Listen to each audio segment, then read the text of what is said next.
into the content proper. And let's make sure, my commitment to you is it's now 10:59 and 56 seconds. So we're going to start just on time. We're going to make sure we finish on time. And that finish on time is going to be 10:40-ish, definitely by 10:45, depending on questions. So I'll leave a few minutes at the end to make sure that everyone's got a chance to ask any questions. And Ali's here beside me, just right here. There she is. And Ali's going to moderate some questions. So please be active in the chat box. That's probably the best way to communicate, because if I don't see it, because I want to look at you, because my total focus is on the people that are on here. And thank you for joining in.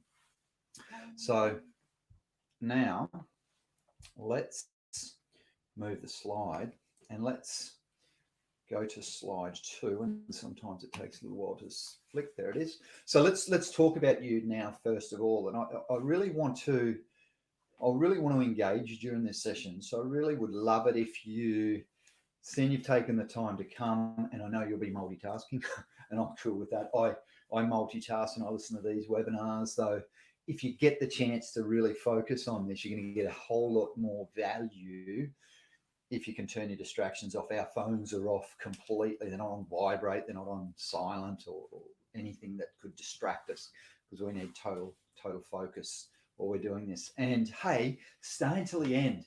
We got some good goodies coming, We got some goodies coming. And during the session, what Ali's going to do for you. So today's session, I've got to tell you, has been researched, has been put together with 15 years of experience and a whole lot of current facts, figures, trends, TED Talks even. And so Ali's got the presentation. You'll see on the prezzo, you'll see down the very, very bottom, I've put links on the presentation slides, which you won't be able to access most likely. So what Ali's going to do is she's going to put them in the chat box. And look, if you want to go and have a look at some of those links while I'm talking, do that. There's some really cool stuff. The TED Talks will be hard to watch me and someone else. If not, wait till after the session and copy those links out as you go. So really be active in here. So be in the chat, copy the links, get as much as you can out of the session. Heaps of info to cover in 40 minutes, seriously. And as Ali knows, I usually put together like a half-day session for a 40-minute webinar and then try to give you as much as possible, because I'm here to serve. We're both here to serve. That's our business focus, to turn up in service. And a little bit about me very, very quickly is I started my safety journey at quite a young age, where I was blown up in a switchboard and I stuck a steel ruler in a switchboard, which was a really stupid thing to do. And there was a whole range of reasons why I did that. And I sort of learnt from that. I could have been killed, and I had 2nd-degree burns and had all my skin torn off and peeled off forcibly, and couldn't wipe my bum myself for a month or two. And someone had to do that for me. No one does it as well as you do, just so you know. So, that's my introduction into the world of safety when, at the ripe old age of 21, I thought I couldn't get injured. And so since then, and my wife and I married that year, which was really cool. So we've been married 26 years now, my lovely wife and I love triathlon, as you'll see on there. And I know to some of the people on here, some of my, I suppose, buddies and professional associates are triathletes as well, or runners. So it's good to see. And I'm a student of psychology, literally and metaphorically speaking. What I mean by that is I'm actually literally studying psych. So I'm doing a psych degree. And for the last 21 years, I suppose, about not long after the incident, my wife will tell you this. I forget this story, even though I was there. And she said, I came home from work one day as a young tradesperson, and she said, Anton, you came home from work and you were a bit down and out. And I said, okay. And she said, you said to me that you were sick of not being a good human and not being able to get on with other humans. She said you didn't have good working relationships with people at work. And she said you went on a mission that day to work out how to have better relationships. And I literally don't remember that. And I said, I asked Jules to unpack it. Jules, tell me about it, because that sounds like a great story, right? And I wish I could remember it, because I'd love to remember it. And so not long after that, I thought, well, what am I going to do? So I went and studied a HR degree, thinking that human resources was the right way to understand the human species. And in the end, what I've really worked out is not only is there massive amounts of literature out there about how we are as humans, the more you look, listen, and learn, the more you can apply and then implement.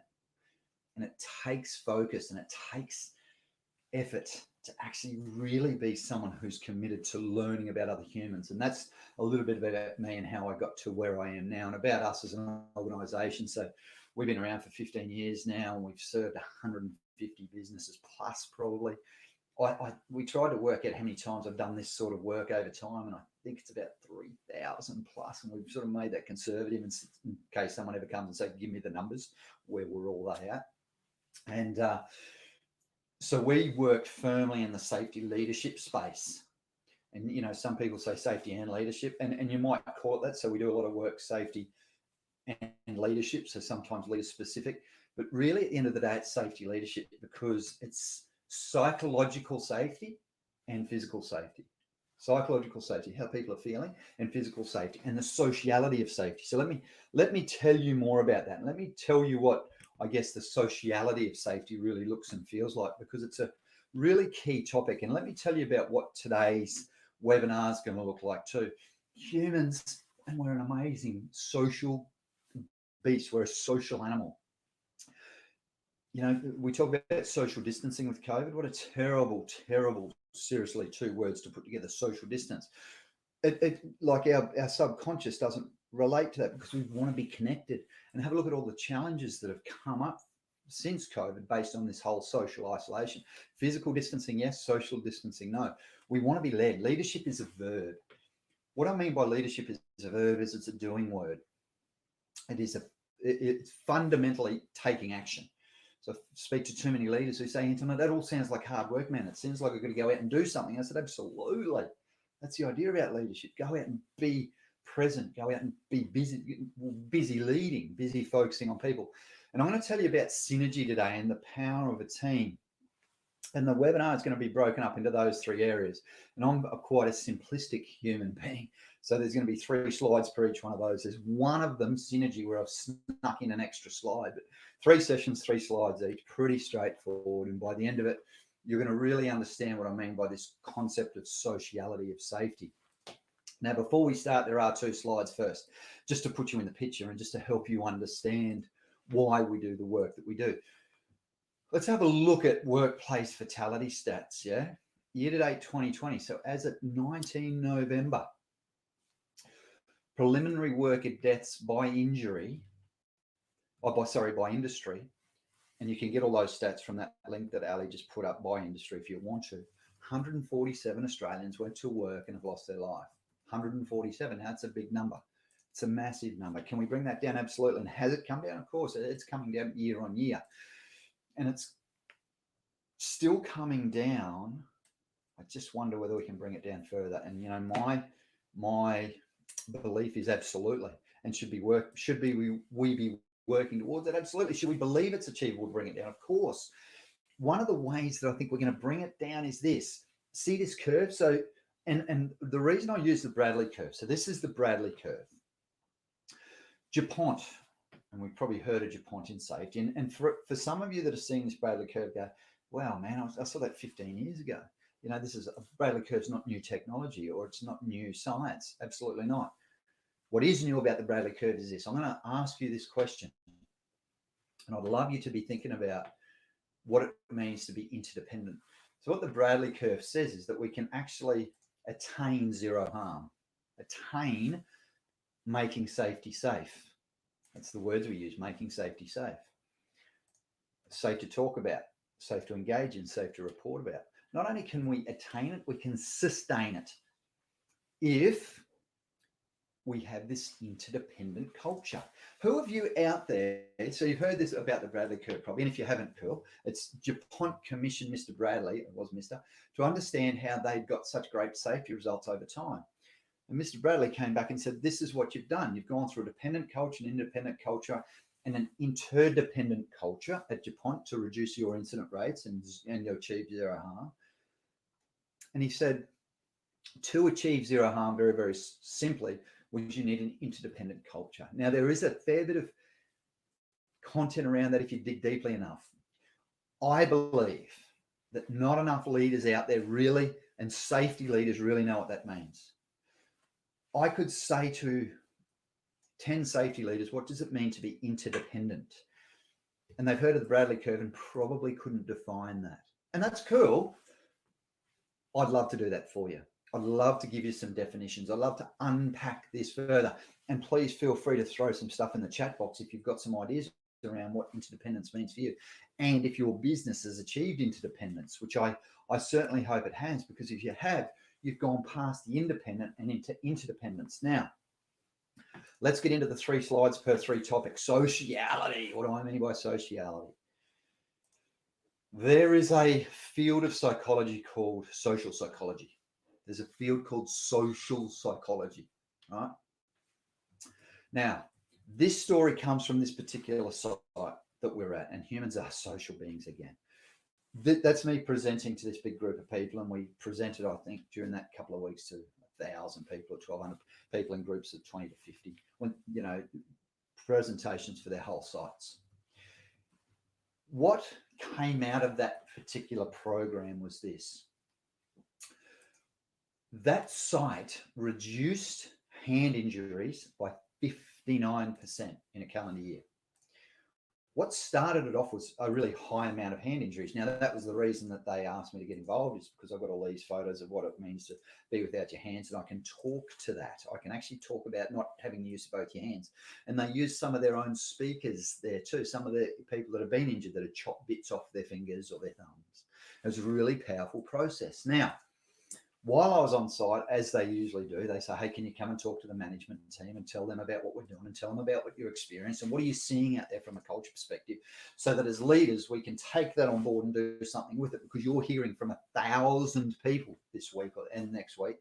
Come and talk to us. 12 months later, fast forward, 12 months later, I'm talking to one of the leaders. Now, that organization, amazing organization, not only did I talk to the managers from the site, they brought all their contractors and their contract leaders in too. So they said, we want to do this together. We're not in this by ourselves. Contractors, you're a big part of our team. Come in. So I spoke to all the contractors as well. Now, 12 months later, I was talking to someone that I knew, who I didn't actually realize was at that session. There was like 100 people there, from managers and contractors. He said, I was at your session a year ago. I said, right, talk me through it. These are the, as best I can remember them, these are the words that he used. He said, Anton, we dropped incident rates on that site, and it was noticeable. He said, because he was a contractor on that site, he said it was noticeable. Something shifted in people's mindset. He said, why do you think it was? And I said, well, I've got my ideas. Why do you think it was? You were at one of the sessions. You saw what they were doing. This is what he said. This was his answer. And he was talking about my session specifically, because that's what we were talking about. It was more broader than that though, right? He said, you created a safe environment where we could all share and no one judged us. Good morning to the people that are joining in now too. Thanks for joining. You created a safe environment where we could all share and no one judged us. And those words, I've still got those words ringing in my ear. You created a safe environment. No one judged us. And I remember that leadership team meeting and people were so willing to say, hey, this happened to me. Hey, this is my experience with safety. What's yours?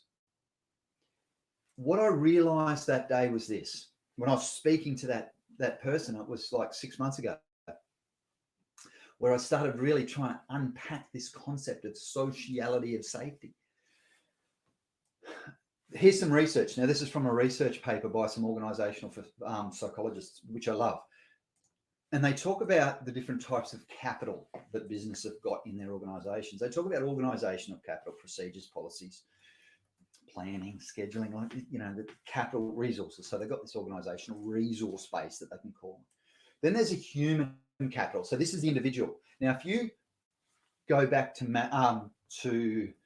Bradley curve, not Maslow, to the Bradley curve, the human capital is the independent. Safety 2.0 for the last 10 years or so has focused on the individual. Great focus. Great focus. I love it. Let's have a conversation with another human and say, hey, how you going? And let's work on the safety interaction. I get it. And let's make sure that we're actually out there as leaders having a safety conversation. Now, What these organizational psychs did here and what they've come up with, they said, hey, there's another element to this. There's another element to our work. And it's the first research paper that I've read in all my psych study that actually talked about this social capital. What do we mean by social capital? Social capital is all about group think, social norms, the influence of other people on our behavior. Here's a tip for your team. If you're a safety leader out there, which a lot of you are, here's a tip. You're not seeing your authentic humans that are in your teams. You're not seeing the authenticity of them a lot of the time because they're influenced by who's around them. They're influenced by what other people think. They're influenced by you as their leader, whether you're just simply, whether you're present or not. Now, Ali's just given me the ball, which means there's a question. Thank you. Who's this from? Damo. When one of your own can talk to his or her workmates of own experience has a massive impact on work crews. The personal impact restrictions, mate. Damien Harris, absolutely. Now, Damo, there's two elements here, right? When one of your own, when you hear that from a team member, when you're standing there out at the front line, one of your team members says, hey, be careful there because I did that one time and got injured, got hurt. Whoa. Do you know, and Damo, here's the opposite of that. When I was presenting to that site that I shared with you above 2 slides ago, when I was presenting there, do you know what? There was a guy there who was a speaker, and his name was Matt, fantastic human, had this massive finger injury where chopped the end of his finger off, and they had to put it all, and he explained it in detail that the bone was hanging out and stuff. Do you know, and Damo, talks to this, his work group didn't know about that. It was when he first started, so it was 5 years ago. He didn't even share his experiences with his work group. He's up there now talking to them, and they're saying to him, we didn't know that about you. Like, isn't that crazy where we can know someone and not know them? How does that happen? How do we know someone and not know them? It's because of this social capital, teamwork, leadership, and norms and espoused values. Is it safe to talk about safety out there? Is it safe to say, hey, I've had this happen to me, don't let it happen to you? I do it all the time because it's part of my work. Now, next slide, third slide on sociality, which is really where we are in this social capital. Let me unpack for you what sociality really, really means. And because this is the third slide, here's the takeaway. So I'm going to give you 3 takeaways, strange enough, the rule of threes. And that's historically and thousands of years ago, some of our great philosophers, and one of them is Socrates. If you ever watch the Bill and Ted's Excellent Adventure, otherwise known as Socrates, and Aristotle came up with the rule of threes. Would you believe tricolon it used to be called? So you'll notice I use the rule of threes a lot, which is just why I've structured my presentation this way. Look at this. When it comes to social capacity, when it comes to social impact on our lives, we are all at the mercy of social influence, the words, the actions, or the presence of others. Seriously. Your team members are acting in the way that they think you want them to act. They act differently when you're around, and you know that. And I see it in sessions. I even saw it this morning with a leader. This is my favorite line these days. Leaders come and ask me, hey, Anton, how do I coach this team? Or how do I facilitate a toolbox talk? This is what I want to say, blah, blah, blah, blah. And they say, I can't say. I said, why not? You tell me behind closed doors in a coaching session, go out and say exactly the same thing and watch your connection change with your teams. Open up to them. Use different words. Be present. There's a lot more to that word than meets the eye. Now, social cognition, let's go around this way. You know that people behave in such a way that they're always thinking about what's in it for me or what's not in it for me. Do I work safely and go slower? What are my team going to think? Will I get a pat on the back if I do that? Or will I get a pat on the back if I rush and do it faster? Social cognition. Now, all of this stuff here happens in an instant. Like it's going bang, bang, bang. We've got neurons firing instantaneously, and all of a sudden a social situation, the same person, 2 different days, acts totally different based on the situation. Thank you, Ali. Claude, g'day, mate. How are you? We've invested billions in the safety space across Australia. One of the key aspects would be the collaboration across. Claude. Truer words have never been spoken. We do a lot of work around project charters, project alignment, where we bring the client and the contractor into the room, like we did at that other site, get them aligned. And again, can I tell you something? That was the topic of the conversation this morning with the contractor. True story. So important. Check out my LinkedIn feed. You'll find a case study where we did that with, and Nate's coming on. I don't know if Nate's on, is he? He won't mind me sharing that case study. Just a perfect example of when you can get that collaboration, watch your incident rates go down. Sociality takeaway: make safety safe, make it safe to talk about, make it safe to engage in, make it safe to report about, like the behaviors that we need. So how do we make it safe? We talk about leadership now. Here's the thing: leadership. Repeat after me: leadership's important. Leadership is important. Why is it so important? Because leadership's a verb. We do leadership training programs. We've got one coming. We've got a 2-dayer coming up in 2 weeks' time. We take leaders away and we focus on how they can become outstanding, amazing leaders. And people put their leaders in our capable hands because they know that we're going to send them away better humans at the end of the day. Do you know how we start those 2-day programs? With this question: what's your why? We ask leaders this question: why do you do leadership? Why do you do safety leadership? Now, until they've watched this video from Simon Sinek, what's your why? They can't really answer it. Now, a lot of people will say, because I'm now in a leadership role, so I'm expected to take responsibility for my team members because I'm now responsible and accountable. Okay. So that to me feels like you've got to do something. You're being made to. Not leadership is a verb, being want to do something and knowing deep down your heart of hearts why it is that you're willing to be in this role of leadership, which is a tough gig. And like, let's be frank, safety leadership is a tough gig because it's so emotional. People, you mentioned the word safety and there's emotion around it. There's passion around the word. First thing, I want to challenge you, and I'd love you to know, I'd love you to be able to put in the chat box now, what's your why? Why do you do safety leadership? And yes, it's to save lives. Let's go deeper than that though. Why are you even a leader? What does leadership mean to you? People don't buy into what you do. They don't even buy into how you do it. They buy into why you do it. When you're really, really clear on why you're a safety leader, and this is probably a half-day program, that slide there, so that people to really unpack deep down their heart of hearts, what drives them to go and have a conversation one-on-one. Now, in Sociality of Safety, we're not doing one-on-one anymore. We're doing one on teams. We want leaders to understand the power of their team and go out and actually facilitate. The difference between Safety 2.0 individuals, independent, Safety 3.0, interdependence, is the team at the forefront of your safety effort, not the individual. Let me repeat that. The team is at the forefront of your safety effort, not the individual. There's power in the word team.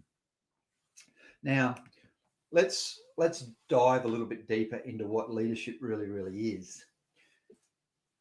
Leadership is really understanding other human beings. Now, it actually starts with understanding yourself, and which is why we start with why. What's your why? Now, look, let me get a little bit generic around the safety leadership space just for a second, because a lot of leaders out there, can I tell you, and we coach them. I sit down every fortnight with a whole heap of leaders, and we talk about what leadership means to them. And we talk about how they're going out there as leaders. So I have these conversations with them. And one of the questions that I ask leaders, well, actually, let me tell you one of the statements that I get most from leaders, and I ask them to take it out of their vocabulary if they can. Leadership sounds like a lot of work. I'm too busy for that. I'm too busy doing valves. I'm too busy doing my paperwork. I'm too busy doing my admin. What business are you in? We are all, no matter what you're doing, we're in the people business. So here's my thing. Be the CEO of your people business. Make humans a study for you. Seriously, look at what drives their behavior from a safety perspective. Understand when you're there talking to them why it is they're doing what they're doing. Leadership is about influence. Leadership is about persuasion. Leadership is about taking people on a journey with you, not pushing them, pulling them. Say, hey, come along with the journey. Come along this safety leadership journey with me. And Safety 3.0, Sociality of Safety, is going to get so much more reliant on leadership because leaders are going to become facilitators. Leaders are going to, the toolbox topic, and we're going to talk about that quite soon too. Your toolbox in the morning. Leaders say to me, I've just got to get through it. Get through it. It's an opportunity to engage the hearts and minds of your staff, of your team, and get them on board for the day. And it's about, it's that languaging that you use and being empathetic enough to know that there's some days where your team aren't going to be focused on your toolbox topic, and then tailoring your message and tailoring your approach and tailoring your delivery to meet that. See, there's this whole sliding scale here, and you might have seen this in some of my programs for those that have been with us before. And on the previous slide, to become a student of human psychology, one of the first places to start is if you go and do some research around Abraham Maslow, who came out in 1943 and said, how do we motivate people at work? He followed on from the Taylorist regime. Taylorist said, make humans into robots, put them on production lines and measure their output, measure how many widgets they do, because humans shouldn't be able to think at work. We should just send them to work. Now, that was Taylorist, 1920s and 30s in car factories. Think about what you might hear out there now. And I hear it. And Tom, we just take our brain out, leave it at the front gate. They've got all these procedures and stuff. I don't have to think. And I hear that, I think Taylorist. I don't think motivation. I don't think inspiration. I don't think empathetic conversations around safety, saying, what do you feel like that? What can we do to get you to own this? Not feel like you're having a frontal lobotomy when you come to work. See, and that's about being empathetic. And it's about having a conversation. It's not about being apathetic and saying, well, I don't care if that's the way you think, that's okay. Apathy and sympathy are automatic reactions. If I told you that I had a really bad injury, which I did at the start of this, and that, I had all my skin torn off and the pain was horrific, and I got a facelift at 21, and the second degree burns pain is significant. There is no other pain like it. Maybe childbirth. I haven't been there, so I can't really comment. Ali will tell me that's probably worse than second degree burns pain. She's laughing over here. To me, I've never felt anything like second degree burns pain, right? And so you might say, hey, well, you might get into sympathy. Empathy is not about care factor. Empathy is about understanding. Empathy is about facilitating a discussion with more than one person to find out what the team thinks, not what the individual thinks. In an environment where everyone's willing to speak, and guess what? There's probably everyone in here that's joined has probably done a toolbox talk that's gone extremely well and extremely not. Influence-centric is what empathy is. It's about being able to take people on a journey and having a languaging so that you can manage that discussion, even the days when your toolbox topics are tough. And I'm not just talking toolbox, it's just words that you know. I'm talking team meetings. I'm talking Safety 2.0, we go and have a conversation one-on-one. I'm saying Safety 3.0, we go and have a conversation with more than one person. Now, to get into empathy, see, not a lot of people are born empathetic. Empathy is a skill. Empathy is an absolute learnt skill. And it's a non-automatic reaction. It's something you've got to get yourself to do. And if I told you that about a month ago, there was a 23-year-old Johnny who fell through a glass ceiling in Perth and was killed instantly, and two of his co-workers were also injured, you'd probably jump straight to sympathy. And I wonder who you'd think about. Maybe his parents, maybe his co-workers. Now, here's the thing. We think about that after an incident occurs. I wonder whether, and I've just used these words there, feel like a parent, be like a spouse, think like a sibling. You know, when you're out there being a safety lead, this is hard. And this is like next level thinking, next level wording. Think like a parent, feel like a parent. When you're having a conversation with someone and a team about safety, think about what their parents would go through if something happened to them. Care factor. Now, as we finish off on leadership and jump to synergy, this is where the rubber's going to hit the road. So we've gone through sociality of safety. What's that? It's about the social aspect, and that the human species is basically going to behave based on who's around them. Seriously. And what's around them. Now, leadership is the thing that pulls that together and makes safety safe.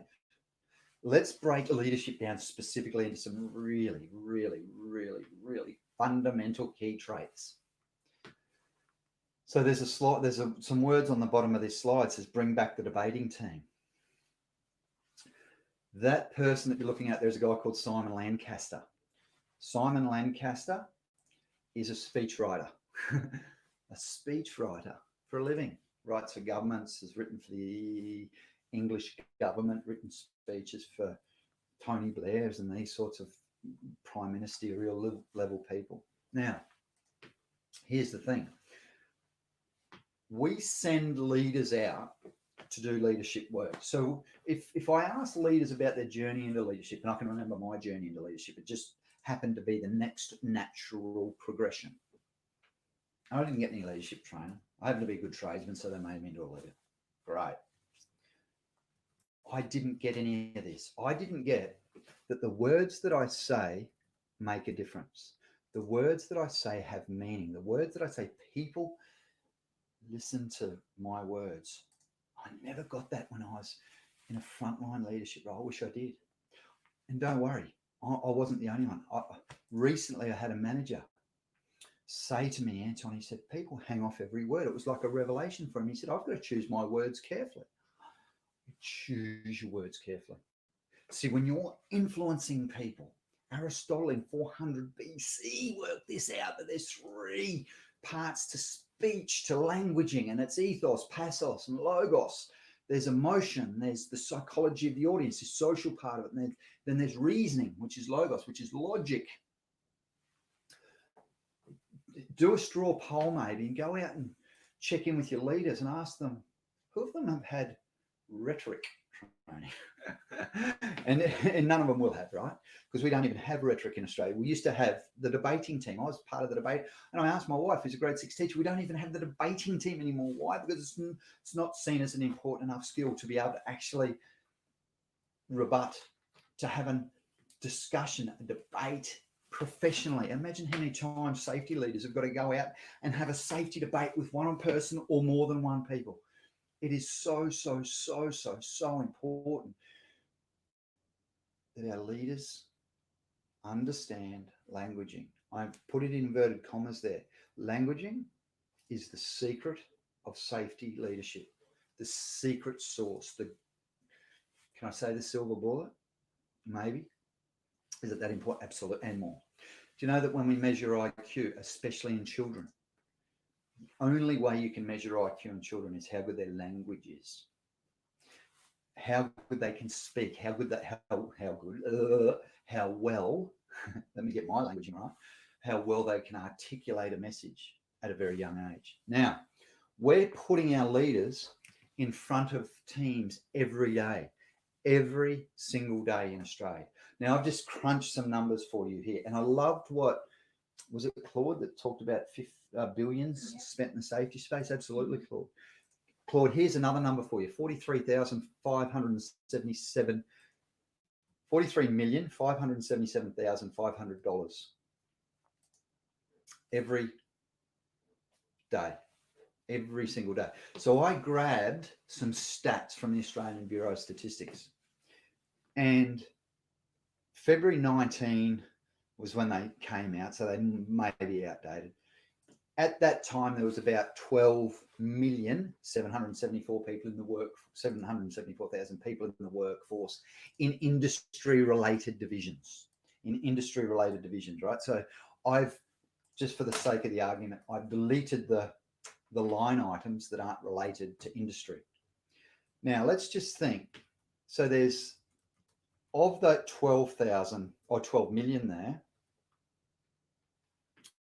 and of that, thanks, Ali. Yeah, Claude's got to go. Hey, thanks, mate. Thanks for your contribution.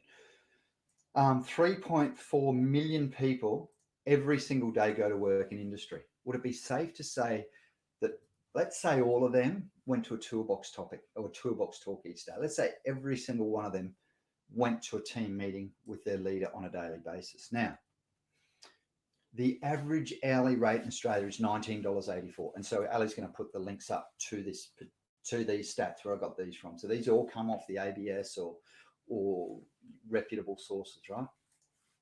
Now, if you looked at that amount of people, 3.486 million, multiplied by $19.484 per hour, which is the average Australian hourly rate, divided by 3, because I've said 20 minutes. There's 20 minutes of a toolbox talk. Get this. How's this for a number? We spend $43+ million a day.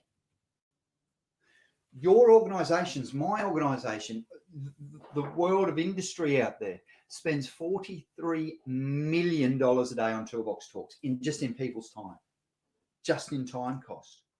43 million. Now, let me ask you this. What's the ROI in that 43 million? Maybe it's high. What's the training that we give the leaders that stand in front of the people that are costing the Australian organisations $43 million a day? Leaders say, I've just got to get through it. Their managers say, hey, this is a really important part of the day. Leaders standing out in front of people don't get the importance of this. Do you know why? Because they're fearful. There's a fear that goes along with doing this work. Imagine for a second if organisations understood the importance, that number there. Now, and then I see organisations, some organisations, the big corporates, they bring their contractors in and then they ask their contractors to follow the toolbox topic and they mark them, they audit them, and then they give them some feedback on how they went. Imagine that. Imagine being someone doing a toolbox topic and someone's there standing there looking at you like that. You know, what sort of message is that sending? Here's the thing. Don't look at the person presenting. Look at the audience anyway, because that's where the rubber hits the road. It's actually not about the presenter. It's about the audience. Now, very, very quickly, let's just delve into that a little bit further. Statements is about languaging. Symbols. Please, as a leader, as a social leader, as a leader who leads the Sociality of Safety, please don't be looking at this when you're talking to someone. Please don't even have it in your hand. And this is just one thing. Your symbols say a lot about what you're thinking and what you think about and what is a priority for you. The third one there, and I've used these in the right category. See, the support as a leader, especially leading the safety process. A safety leader is all about support. How can I support you to do safer work? Now, let's start closing, because I said between 40 and 45 minutes and we haven't had a lot of questions. The synergy takeaway that I want to leave you with is this. 1 + 1 doesn't equal 2, it equals 11. It's like when we put psychological safety, people feeling safe to speak up, with physical safety, where they take the right steps to ensure their own safety, and they will report it if they need to so that we can learn from that. That's synergistic. Synergy is the power of the team. Now, thank you. It looks like, how many have we still got on, Ali? We've still got most people on. Yep. Everyone stayed to the end. Great work. So about you, you're going to get an email. I think it's automated, Ali tells me, so that the psychological safety checklist will hit your inbox. We're going to give you a checklist. So it's like a, you know, do I do this? Do I do that? And about your team, they want you to be engaged. They want you to be engaged. And about your future, what are you willing to implement based on this? Damo Harris, thanks, Ali. First training I was ever given in leadership was make personal connection first. Don't know. Well, and with a book in your hand, symbol demo. So you get this, mate. You get this. It's the symbols. If you're not happy with the response reaction process, will stick in your mind enough to follow up. Absolutely. Absolutely. You don't need to write it down there and then, right? Because you'll get it. If you get it emotionally, it'll stick with you. Absolutely. Well said, Damon. Love it. Great comment. And the first training. So that's a positive. So there's, even just in your languaging, what I'm hearing is that you've had leadership training, which is really, really cool. And you're a real personable guy. So that helps you as a leader, right? You're one of the 10% of the population that this sort of stuff comes to naturally. A lot of people have got to work. I had to work at it. A lot of people need to. Team, that's 44 minutes. I said we'd finish on time. Thank you all. And thanks the lovely Ali for helping us out. Sociality of Safety. Leadership rocks. It's Safety 3.0. When you get to Safety 3.0, you're going to be interdependent as a safety culture. And you're going to have leaders that drive this whole synergistic thinking. And leaders become facilitators because they bring the team in, not just the individual. They know that social norms drive behavior. So they make it safe to do safety. They make safety safe. Thanks for joining. Thanks for your time, Anton Nelson. Damo, thank you. Ian Powell, thanks for sharing. Thank you, mate. Appreciate it. And thank you very much for everyone that jumped on. It's been great fun. So we're going to do this each month from now on. Our next one's going to be psychological safety. Yep. And then in January, we're actually going to do a whole webinar on the toolbox talk. And thank you, Ali. Cool. Thanks, team.